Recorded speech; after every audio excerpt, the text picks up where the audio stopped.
Hello everyone और welcome dear friends मुसाफिर साधु में। कहानियों की इस दुनिया में कुछ जर्नीज कभी पुरानी नहीं होती, वे लिखी जाती हैं पर हमारे दिल में जिंदा रहती हैं। ये कहानियां हमें ज्ञान देती हैं, हमें बेहतर फील कराती हैं और हमें लाइफ को नए तरीकों से देखने के लिए मोटिवेट करती हैं। आज हम 10 ऐसी बुक्स के थ्रू एक ट्रिप पर जा रहे हैं जिन्होंने कई जनरेशंस को शेप किया है। इस बुक जर्नी पर हमारे साथ आइए, चलिए जानते हैं कि ये बुक्स केवल पढ़ने के लिए नहीं बल्कि जीने के लिए क्यों हैं। जर्नी शुरू करते हैं।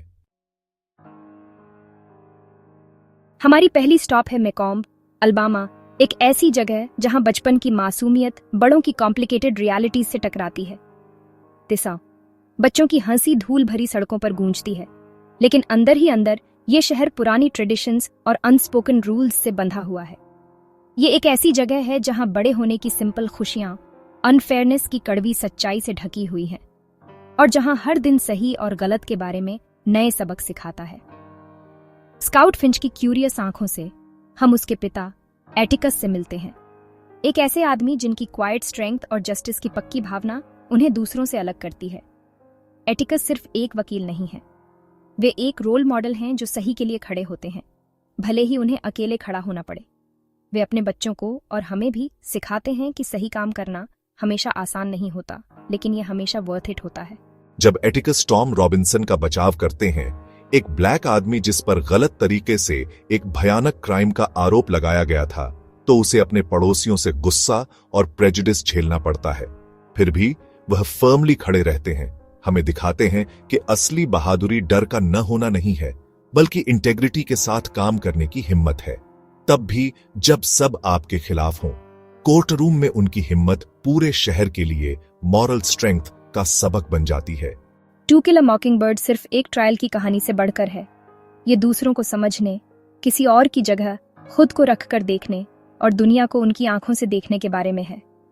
ये एम्पैथी, कंपैशन और उन कहानियों को सुनने की ताकत के बारे में है जो हमारी अपनी कहानियों से अलग हैं। ये नोवेल फेयरनेस और अनफेयरनेस के पलों को, होप और डिसअपॉइंटमेंट को और बड़े होने के साथ आने वाली इनोसेंस के बिटर स्वीट नुकसान को एक साथ बुनती है। ये हमें याद दिलाती है कि जिंदगी हमेशा फेयर नहीं होती, लेकिन हम चूज कर सकते हैं कि हम उस पर कैसे रिएक्ट करते हैं। कहानी हमें धीरे से याद दिलाती है कि सही के लिए लड़ना अक्सर एक शांत पर्सनल लड़ाई होती है, एक ऐसी लड़ाई जो छोटे छोटे पलों में, पर्सनल फैसलों में और दूसरों के लिए खड़े होने की हिम्मत में होती है, तब भी जब कोई देख नहीं रहा होता। जैसे ही कहानी खत्म होती है, हमारे मन में कुछ सवाल रह जाते हैं। जस्टिस के बारे में, काइंडनेस के बारे में और ट्रूली ब्रेव होने का क्या मतलब है। ये हमें अपने अंदर झांकने और अपने अंदर के एटिकस को ढूंढने की चुनौती देती है, ताकि हम वो इंसान बन सकें जो सही काम करने का चूज करता है, चाहे कोई भी कीमत चुकानी पड़े। To kill a mockingbird brave होने, समझने वाले बनने और जस्टिस के लिए खड़े होने की एक टाइमलेस पुकार है, तब भी जब यह मुश्किल हो। ये एक अच्छा इंसान बनने का, दूसरों के साथ रिस्पेक्ट से पेश आने का और एक बेहतर दुनिया बनाने का सबक है, एक बार में एक छोटा सा काम करके। और सबसे बढ़कर ये एक पावरफुल रिमाइंडर है कि असली बदलाव हिम्मत और दया के एक ऑनेस्ट काम से शुरू होता है। मेकॉम्ब की शांत गलियों से हम ओशिनिया की भयावह दमनकारी दुनिया में आ जाते हैं, एक ऐसी जगह जहां हर हरकत पर नजर रखी जाती है, हर शब्द पर निगरानी रखी जाती है और दिशाओं तक कि आपके विचार भी आपके अपने नहीं होते। दिशा बिग ब्रदर की नजर से बच पाना नामुमकिन है और डर का एहसास हवा में ही घुला हुआ है। विंस्टन स्मिथ एक आम आदमी पार्टी के लिए काम करता है, लेकिन उसका काम बिल्कुल भी आम नहीं है। वह अपने दिन इतिहास को फिर से लिखने, तथ्यों को मिटाने और यह सुनिश्चित करने में बिताता है कि अतीत थैटी हो जो पार्टी सच होने का दावा करती है। ओसियानिया में सच्चाई सबूत या याददाश्त का मामला नहीं है, यह थैटी है जो पार्टी कहती है और विंस्टन इस मशीनरी में फंसा हुआ है जो इसे संभव बनाती है। विंस्टन का विद्रोह हथियारों या हिंसा से नहीं लड़ा जाता, बल्कि कुछ ज्यादा खतरनाक चीज से लड़ा जाता है, उसकी यादें, उसका प्यार और कुछ वास्तविक होने की उसकी बेताब उम्मीद। वह पार्टी से पहले के समय को याद करने की हिम्मत करता है, झूठ पर सवाल उठाने की और एक ऐसे जीवन का सपना देखने की जहां वह आजादी से सोच और महसूस कर सके। एक छोटे से चमकते पल के लिए विंस्टन को जूलिया के साथ आजादी और जुड़ाव मिलता है। उनकी गुप्त मुलाकातें विद्रोह के काम हैं, एक ऐसी दुनिया में इंसानियत की छोटी छोटी चिंगारियां जो उन्हें बुझाने पर तुली है। लेकिन पार्टी का नियंत्रण पूर्ण है और प्यार भी इसकी पहुंच से बच नहीं सकता। 1984 एक कड़ी चेतावनी के रूप में खड़ा है। एक ऐसी दुनिया का नजारा जहां आजादी और सच्चाई कमजोर होती है, उन लोगों द्वारा आसानी से नष्ट की जा सकती है जिन्हें शक्ति की लालसा होती है।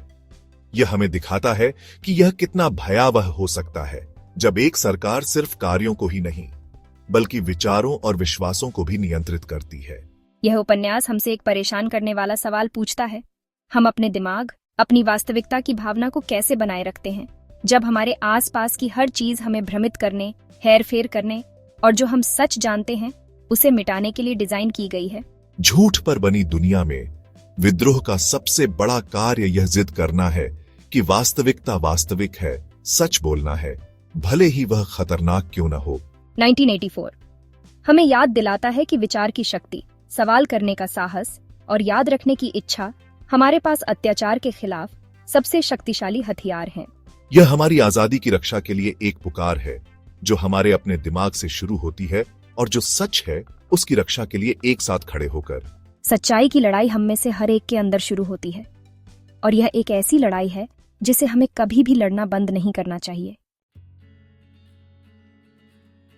हम ओशनिया से अंडालूसिया के मैदानों की ओर चलते हैं जहां सैंटियागो नाम का एक चरवाहा पिरामिडों के पास खजाने का सपना देखता है। वह अनजान को चुनता है, अपनी भेड़ों को बेचकर अपनी पर्सनल लेजेंड, अपने असली मकसद को पूरा करने निकल पड़ता है। सैंटियागो के सफर में बहुत सी डिफिकल्टें आती हैं, लेकिन हर मुश्किल एक सीख होती है। वह संकेतों को सुनना सीखता है, दुनिया को सुनना सीखता है और सबसे जरूरी अपने दिल की सुनना सीखता है। दी अल्केमिस्ट सिखाता है कि जब आप सच में कुछ चाहते हैं तो दुनिया उसे पाने में आपकी मदद करती है।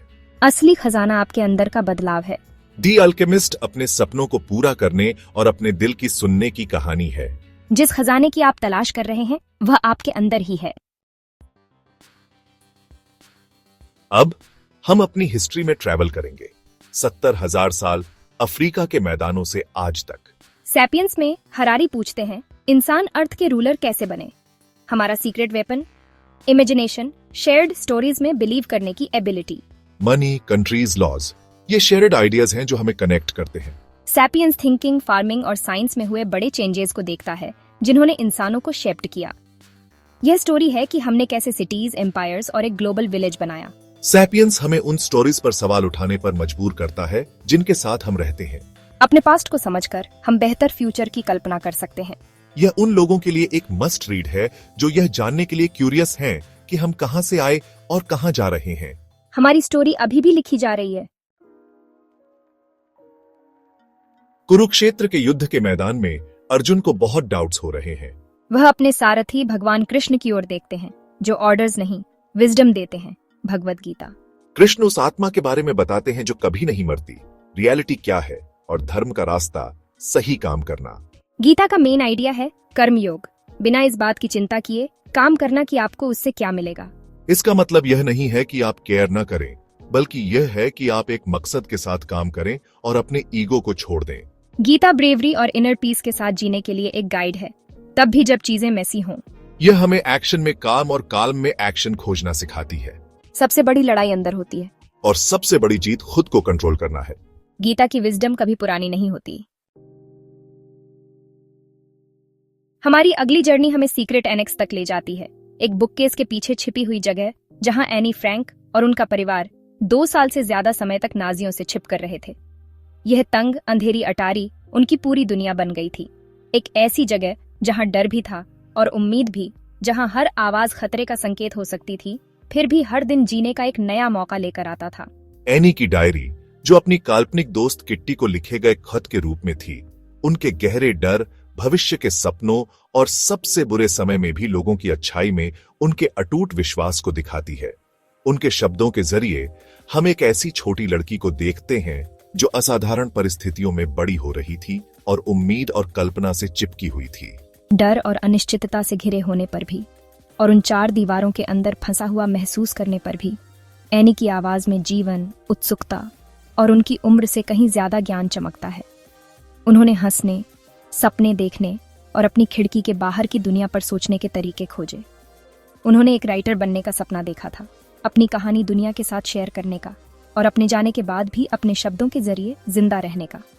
उनकी डायरी उनकी साथी, उनकी हमराज और उनकी विरासत बन गई। उनके शब्द एक ताकत और लचीलापन दिखाते हैं जो हमें आज भी इंस्पायर करते हैं। सब कुछ के बावजूद मुझे अब भी लगता है कि लोग दिल से वाकई अच्छे होते हैं। यह उम्मीद जिसे इतनी बड़ी डिफिकल्टों के सामने लिखा गया था, उनकी आत्मा का सबूत है। डायरी अचानक खत्म हो जाती है। एनी की जिंदगी होलोकॉस्ट के डरावने अनुभवों से छोटी हो गई थी, लेकिन उनकी आत्मा और उनके शब्द पीढ़ियों तक गूंजते हुए जिंदा हैं। उनकी डायरी उदासी और उम्मीद की एक बहुत ही पर्सनल कहानी है, जो असाधारण चुनौतियों का सामना कर रही एक छोटी लड़की के रोजमर्रा के जीवन और भावनाओं को दिखाती है। यह हमें याद दिलाती है कि उस समय का हर नंबर एक इंसान था, जिसका एक नाम, एक परिवार और याद रखने लायक एक कहानी थी। एनी की कहानी लाखों में से सिर्फ एक है, लेकिन यह उन बहुत से लोगों को आवाज देती है जिन्हें चुप करा दिया गया था। एनी की आवाज हमसे समझ, करुणा और दया करने के लिए कहती रहती है, हमें हर किसी में मानवता देखने के लिए कहती है। उनकी रोशनी गहरी से गहरी अंधेरे में भी बनी रहती है, हमें याद दिलाती है कि उम्मीद सबसे मुश्किल समय में भी जिंदा रह सकती है। एनी की कहानी हमें यह याद दिलाती है कि हम सभी इंसान हैं और हमारी साझा मानवता ही हमें विचरती है, दिशा तक की समय और त्रासदी में भी।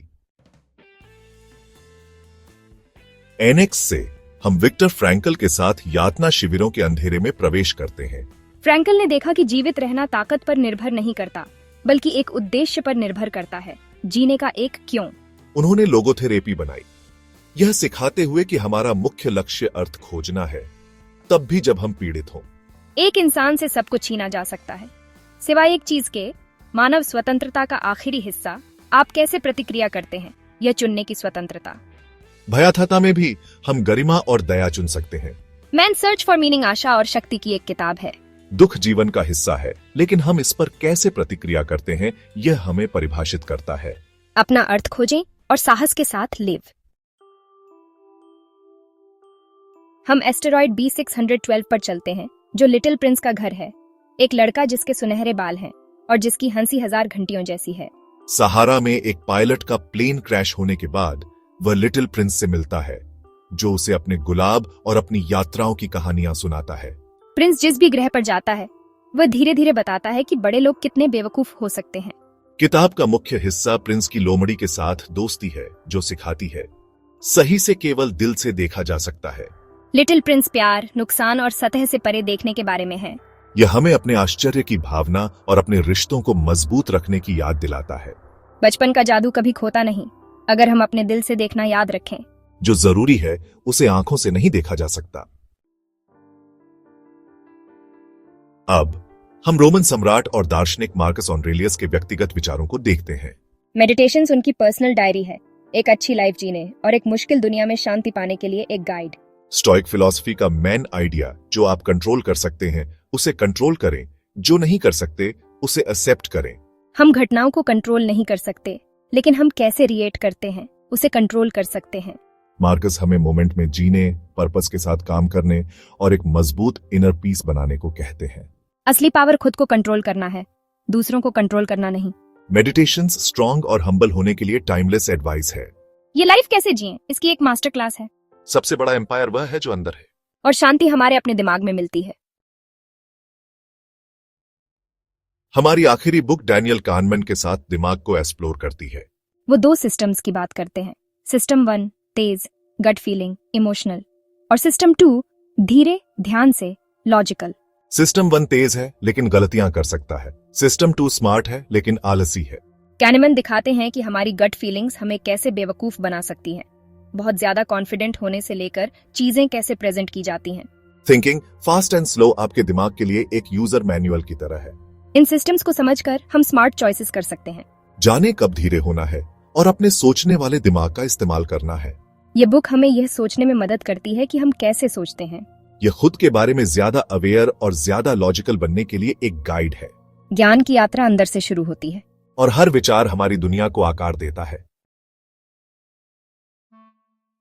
इन 10 वर्ल्डों के जरिए हमारी यात्रा अब खत्म होती है, लेकिन आखिरी पन्ना तो बस एक नई बात की शुरुआत है।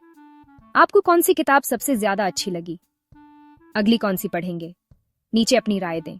शब्दों की दुनिया कभी खत्म नहीं होती, ज्ञान की हमारी खोज कभी नहीं रुकती। अगर आपको यह यात्रा अच्छी लगी तो और दिलचस्प सफरों के लिए मुसाफिर साधु को सब्सक्राइब करें। अलविदा।